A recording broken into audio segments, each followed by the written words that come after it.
नमस्कार दोस्तों। चार धाम यात्रा के शुरू होते ही देवभूमि उत्तराखंड की घाटियां और पहाड़ दोनों जीवंत हो उठते हैं। छोटा चार धाम यात्रा भारत में सबसे लोकप्रिय आध्यात्मिक यात्राओं में से एक है। हजारों लाखों श्रद्धालु अपने आराध्यों के दर्शन के लिए दूर दूर से देवभूमि की पवित्र धरती पर कदम रखते हैं। चार धाम का अर्थ है चार आराध्य, और वो हैं यमुनोत्री, गंगोत्री, केदारनाथ और बद्रीनाथ।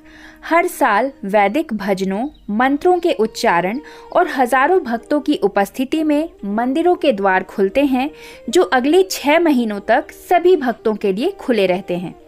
हिंदू पौराणिक कथाओं के अनुसार यदि कोई व्यक्ति अपने जीवन काल में एक बार चार धाम की यात्रा कर ले तो वह उन सभी पापों से मुक्त हो जाता है जो उसने अपने अतीत में किए थे, और मृत्यु के बाद मोक्ष को प्राप्त करता है। यह दृढ़ विश्वास दुनिया भर के हजारों तीर्थयात्रियों को चार धाम की यात्रा के लिए प्रेरित करता है। दूसरा कारण है, पहले के दिनों में हर माता पिता का सपना होता था कि उनके बच्चे उनको तीर्थ यात्रा पर ले जाएं, और यह कहा जाता था कि अपने माता पिता को चार धाम यात्रा पर ले जाने जितना धार्मिक रूप से पवित्र कार्य और दूसरा कोई कुछ नहीं हो सकता। इसलिए आज भी लोग अपने माता पिता की इच्छाओं को पूर्ण करने के लिए चार धाम यात्रा पर ले जाते हैं। तीसरा कारण ये है कि ये चार तीर्थ स्थल उत्तराखंड के गढ़वाल क्षेत्र में हैं, जो बर्फ की मोटी परत और आकर्षक वातावरण से घिरे हुए हैं।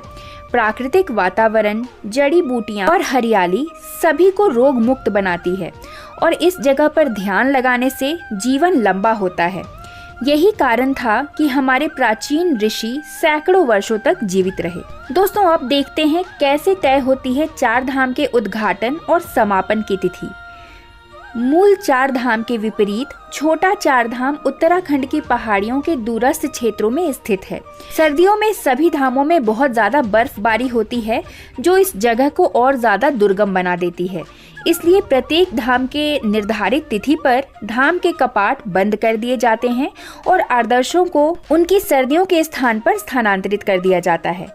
हर साल चार धाम यात्रा की शुरुआती तिथि पुजारी द्वारा शुभ अवसरों पर तय करते हैं। जैसे केदारनाथ धाम की उद्घाटन तिथि महाशिवरात्रि पर तय होती है, बद्रीनाथ धाम के खुलने की तारीखें बसंत पंचमी, और गंगोत्री यमुनोत्री हर साल अक्षय तृतीया पर खुलते हैं।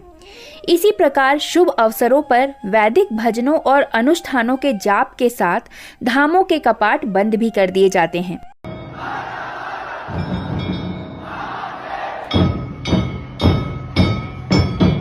आमतौर पर यमुनोत्री धाम और केदारनाथ धाम के कपाट भाई दूज के अवसर पर बंद कर दिए जाते हैं, और गंगोत्री धाम गोवर्धन पूजा पर और बद्रीनाथ धाम की समापन की तारीखें बद्रीनाथ केदारनाथ समिति द्वारा विजयादशमी के दिन तय की जाती है। दोस्तों, साल 2024 में चारों धामों की शुरुआती तारीखों को भी घोषित कर दिया गया है। गंगोत्री धाम और यमुनोत्री धाम 10 मई को अक्षय तृतीया के दिन खुलेंगे। केदारनाथ धाम भी 10 मई को ही खुलेगा, और बद्रीनाथ धाम के कपाट खुलने की तिथि 12 मई को है। यात्रा की तिथि निर्धारित होने पर अब सभी श्रद्धालु चार धाम यात्रा की तैयारी में भी लग गए हैं। दोस्तों, बहुत सारे लोग इस तथ्य को नहीं जानते कि चार धाम यात्रा एक निश्चित अनुक्रम का अनुसरण करती है। चार धाम यात्रा हमेशा यमुनोत्री धाम से ही शुरू होकर गंगोत्री धाम, केदारनाथ और बद्रीनाथ धाम पर समाप्त हो जाती है। तो आइए जान लेते हैं ये चारों धाम आखिर इतने महत्वपूर्ण हैं क्यों। सबसे पहले बात करते हैं यमुनोत्री धाम की। यमुनोत्री धाम वो धाम है जहां भक्त अपनी चार धाम यात्रा में सबसे पहले आते हैं। ये धाम देवी यमुना को समर्पित है, जो सूर्य की बेटी और यमराज की जुड़वा बहन थी। ये धाम यमुना नदी के तट पर स्थित है, जिसका उद्गम स्थल कालिंद पर्वत निकल रहा है। पौराणिक कथाओं के अनुसार एक बार भैया दूज के दिन यमराज ने देवी यमुना को वचन दिया कि जो कोई भी नदी में डुबकी लगाएगा उसे यमलोक नहीं ले जाया जाएगा, और इस प्रकार उसे मोक्ष प्राप्त होगा। और शायद यही कारण है कि यमुनोत्री धाम चारों धामों में सबसे पहले आता है। लोगों का मानना है कि यमुना के पवित्र जल में स्नान करने से सभी पापों का नाश होता है और असामयिक दर्दनाक मौत से भी रक्षा होती है। शीतकाल में ये जगह दुर्गम हो जाने के कारण मंदिर के कपाट बंद कर दिए जाते हैं और देवी यमुना की मूर्ति या प्रतीक चिन्ह को उत्तरकाशी के खरसाली गांव में लाया जाता है। अगले 6 महीनों तक माता यमुनोत्री की प्रतिमा शनि देव के मंदिर में रखी जाती है। अब बात करते हैं गंगोत्री धाम की। यमुनोत्री के बाद 4 धाम यात्रा में अगला प्रमुख धाम गंगोत्री धाम है। यह मंदिर देवी गंगा को समर्पित है, जो उत्तराखंड के उत्तरकाशी जिले में भागीरथी नदी के तट पर स्थित है। गंगा नदी भारत की सबसे पवित्र और सबसे लंबी नदी है। गोमुख ग्लेशियर गंगा या भागीरथी नदी का वास्तविक स्रोत है, जो गंगोत्री मंदिर से 19 किलोमीटर की दूरी पर है। कहा जाता है कि गंगोत्री धाम वो स्थान है जहां देवी गंगा पहली बार भागीरथ द्वारा 1000 वर्षों की तपस्या के बाद स्वर्ग से उतरी थी। किंवदंतियों के अनुसार देवी गंगा धरती पर आने के लिए तैयार थीं, इसलिए इसकी तीव्रता ऐसी थी कि पूरी पृथ्वी इसके पानी के नीचे डूब सकती थी। पृथ्वी को बचाने के लिए भगवान शिव ने गंगा नदी को अपनी जटा में धारण किया और गंगा नदी को धारा के रूप में पृथ्वी पर छोड़ा और ये गंगा नदी भागीरथी नदी के नाम से जानी गई। अलकनंदा और भागीरथी नदी के संगम देवप्रयाग पर गंगा नदी को इनका नाम मिला। प्रत्येक वर्ष सर्दियों में गोवर्धन पूजा के शुभ अवसर पर गंगोत्री धाम के कपाट बंद कर दिए जाते हैं और मां गंगा का प्रतीक चिन्ह गंगोत्री से हरसिल शहर के मुखबा गांव में पंच केदार तक जाता है और अगले 6 महीनों तक ये वहीं रहता है। दोस्तों, अब बात करते हैं केदारनाथ धाम की। 4 धाम यात्रा में तीसरा प्रमुख धाम केदारनाथ धाम है। केदारनाथ धाम 12 ज्योतिर्लिंगों की सूची में है और पंच केदार में सबसे महत्वपूर्ण मंदिर है। यह धाम हिमालय की गोद में और मंदाकिनी नदी के तट पर स्थित है, जो 8वीं ईस्वी में आदि शंकराचार्य द्वारा निर्मित है। किंवदंतियों के अनुसार कुरुक्षेत्र की महान लड़ाई के बाद पांडव भ्रातृ हत्या के पाप से मुक्ति पाना चाहते थे और इन पापों से मुक्त होने के लिए उन्होंने शिव की खोज शुरू की, परंतु भगवान शंकर पांडवों को दर्शन नहीं देना चाहते थे, इसलिए वे वहां से अंतर्ध्यान होकर केदार में जा बसे।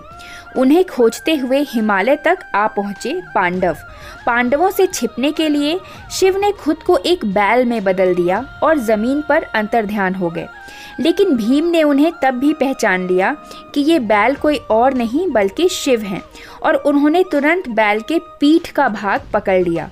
पकड़े जाने के डर से बैल जमीन में अंतर्ध्यान हो जाता है और 5 अलग अलग स्थानों पर फिर से दिखाई देता है। ऐसा माना जाता है कि जब भगवान शंकर बैल के रूप में अंतर्धान हुए तो उनके धड़ से ऊपर का भाग काठमांडू में प्रकट हुआ, जो आज पशुपतिनाथ मंदिर के नाम से प्रसिद्ध है। शिव की भुजाएं तुंगनाथ में, मुख रुद्रनाथ में, नाभि मध्य महेश्वर में और जटा कल्पेश्वर में प्रकट हुए। इसलिए इन 4 स्थानों सहित श्री केदारनाथ को पंच केदार कहा जाता है। दीपावली के बाद सर्दियों में मंदिर के कपाट बंद कर दिए जाते हैं और शिव की मूर्ति को उखी मठ के ओंकारेश्वर मंदिर में ले जाया जाता है, जो अगले 6 महीनों तक उखी मठ में ही रहती है। और दोस्तों, अब बात कर लेते हैं बद्रीनाथ धाम की।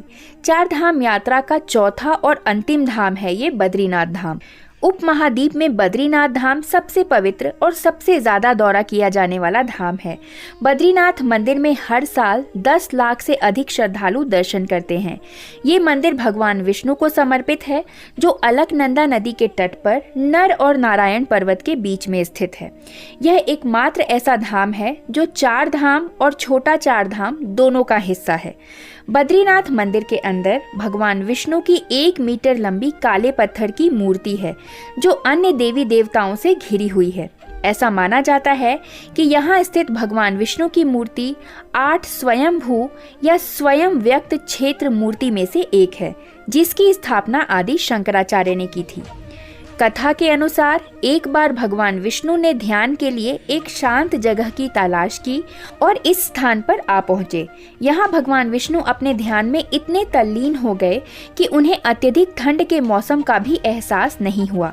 अतः इस मौसम से बचाने के लिए देवी लक्ष्मी ने खुद को एक बद्री वृक्ष में बदल लिया। देवी लक्ष्मी की भक्ति से प्रभावित होकर भगवान विष्णु ने इस स्थान का नाम बद्रिकाश्रम रखा। अन्य धामों की तरह बद्रीनाथ धाम भी मध्य अप्रैल से नवंबर की शुरुआत तक केवल 6 महीने के लिए ही खुलता है। सर्दियों के दौरान भगवान विष्णु की मूर्ति जोशी मठ के नरसिंह मंदिर में स्थानांतरित कर दी जाती है और अगले 6 महीने तक ये मूर्ति वहीं रहती है। तो दोस्तों, ये महत्व है चारों धामों का। 4 धाम मंदिर, विशेष रूप से केदारनाथ धाम, सभी ऊंचाई पर स्थित हैं और धाम तक जाना एक बहुत ही परीक्षण और शारीरिक रूप से भीषण कार्य माना जाता है।